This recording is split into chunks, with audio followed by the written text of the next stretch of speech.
Shalom sahabat WB yang dikasihi Tuhan. Renungan harian wanita bijak, hari Rabu tanggal 7 Agustus 2024 dengan judul Allah memilih Saulus. Firman Tuhan diambil dari kitab Kisah Para Rasul pasal 9 ayat 1 sampai 18. Kisah Para Rasul pasal 9 ayat 1 sampai 18. Sebelum kita mendengar firman Tuhan, mari kita berdoa terlebih dahulu. Terima kasih Bapa untuk hari ini, hari baru yang Tuhan sudah lengkapi dengan anugerah yang kami butuhkan untuk kami bisa lebih maksimal menghidupi kehendak-Mu hari ini. Berfirmanlah kepada setiap kami siap mendengarkan dan kami siap juga melakukannya. Di dalam nama Tuhan Yesus Kristus, kami bersyukur. Amin. Pembacaan kitab Kisah Para Rasul, pasal 9 ayat 1 sampai 18. Demikian sabda Tuhan. Sementara itu berkobar-kobar hati Saulus untuk mengancam dan membunuh murid-murid Tuhan. Ia menghadap imam besar dan meminta surat kuasa daripadanya untuk dibawa kepada majelis-majelis Yahudi di Damsyik, supaya jika ia menemukan laki-laki atau perempuan yang mengikuti jalan Tuhan, ia menangkap mereka dan membawa mereka ke Yerusalem. Dalam perjalanannya ke Damsyik, ketika ia sudah dekat kota itu, tiba-tiba cahaya memancar dari langit mengelilingi dia. Ia rebah ke tanah dan kedengaranlah olehnya suatu suara yang berkata kepadanya, "Saulus, Saulus, mengapa engkau menganiaya aku?" Jawab Saulus, "Siapakah engkau, Tuhan?" Katanya, "Akulah Yesus yang kau aniaya itu. Tetapi bangunlah dan pergilah ke dalam kota. Di sana akan dikatakan kepadamu apa yang harus kau perbuat." Maka termangu-mangulah teman-temannya seperjalanan, karena mereka memang mendengar suara itu, tetapi tidak melihat seorang juga pun. Saulus bangun dan berdiri, lalu membuka matanya, tetapi ia tidak dapat melihat apa-apa. Mereka harus menuntun dia masuk ke Damsyik. 3 hari lamanya ia tidak dapat melihat, dan 3 hari lamanya ia tidak makan dan minum. Di Damsyik ada seorang murid Tuhan bernama Ananias. Firman Tuhan kepadanya dalam suatu penglihatan, "Ananias." Jawabnya, "Ini aku, Tuhan." Firman Tuhan, "Marilah, pergilah ke jalan yang bernama Jalan Lurus, dan carilah di rumah Yudas seorang dari Tarsus yang bernama Saulus. Ia sekarang berdoa, dan dalam suatu penglihatan ia melihat bahwa seorang yang bernama Ananias masuk ke dalam dan menumpangkan tangan atasnya, supaya ia dapat melihat lagi." Jawab Ananias, "Tuhan, dari banyak orang telah kudengar tentang orang itu, betapa banyaknya kejahatan yang dilakukannya terhadap orang-orang kudus-Mu di Yerusalem. Dan ia datang kemari dengan kuasa penuh dari imam-imam kepala untuk menangkap semua orang yang memanggil nama-Mu. Tetapi firman Tuhan kepadanya, 'Pergilah, sebab orang ini adalah alat pilihan bagiku untuk memberitakan namaku kepada bangsa-bangsa lain, serta raja-raja dan orang-orang Israel. Aku sendiri akan menunjukkan kepadanya betapa banyak penderitaan yang harus ia tanggung oleh karena namaku.' Lalu pergilah Ananias ke situ dan masuk ke rumah itu. Ia menumpangkan tangannya ke atas Saulus.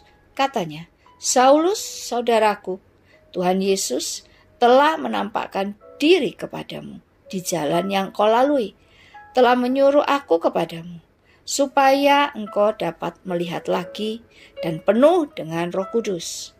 Dan seketika itu juga seolah-olah selaput gugur dari matanya, sehingga ia dapat melihat lagi. Ia bangun lalu dibaptis. Mari kita renungkan sama-sama. Siapakah Saulus sebelum dia bertemu Tuhan? Mengapa Tuhan memilih Saulus untuk menjadi alatnya? Demikianlah sabda Tuhan. Berbahagialah mereka yang mendengarkan firman Tuhan dan melakukannya. Haleluya. Sahabat WB yang terkasih, Saulus sebelum bertemu Tuhan adalah seorang pemuda bengis dan kejam. Dia membenci pengikut-pengikut ajaran Yesus dan tidak segan-segan untuk menghukum, bahkan membunuh setiap pengikut ajaran Yesus. Namun, kebengisan Saulus sama sekali tidak menghalangi rencana Tuhan atas dia. Dan titik awal perubahan terjadi pada panggilan Tuhan atas hidupnya justru saat perjalanan Saulus ke Damsyik dalam rangka misi terorismenya. Ia hendak menghadap imam besar Yahudi agar diberi surat kuasa untuk membunuh murid-murid Yesus. Sedikit waktu lagi Saulus akan sampai ke kota Damsyik. Namun Tuhan memanggilnya. Cahaya dari langit begitu menyilaukan matanya, membuat ia terjatuh dari kuda yang ditumpanginya. Lalu Allah memakai Ananias untuk menjadi bapak rohani pertama bagi Saulus untuk belajar mengenal Yesus. Ananias awalnya menolak rencana Tuhan ini, tetapi Tuhan menguatkannya. Pergilah, sebab orang ini adalah alat pilihan bagiku untuk memberitakan namaku kepada bangsa-bangsa lain, serta raja-raja dan orang-orang Israel. Sahabat WB, Tuhan telah memilih Saulus, seorang yang kejam dapat Tuhan ubah menjadi orang pilihannya.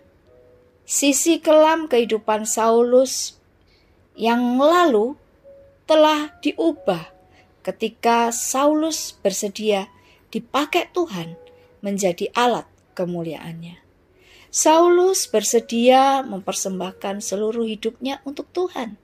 Itu sebabnya dia tidak takut terhadap penderitaan yang dilaluinya, karena ia percaya bahwa Tuhan yang memberi kesanggupan untuk menjalankan panggilannya. Sahabat WB, kita adalah orang-orang pilihan Tuhan untuk memberitakan anugerah keselamatan di dalam nama Tuhan Yesus Kristus.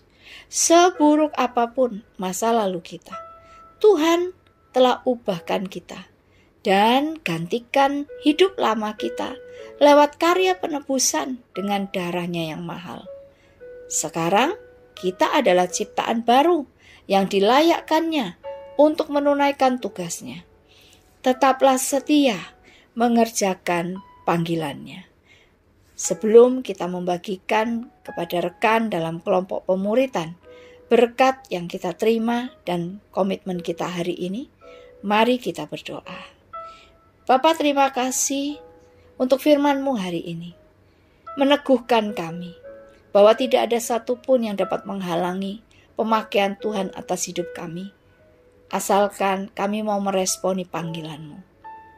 Kami mau berdiri untuk Engkau Tuhan, kami mau bergerak, berjalan, memberitakan kabar baik, kebenaran, Injil-Mu, supaya lebih banyak orang lagi dapat mengenal Engkau. Kami mau jadi teladan dalam menghidupi kebenaran-Mu, sehingga hidup kami menjadi dampak yang nyata, kuasa dan kasih karunia dari Engkau sendiri.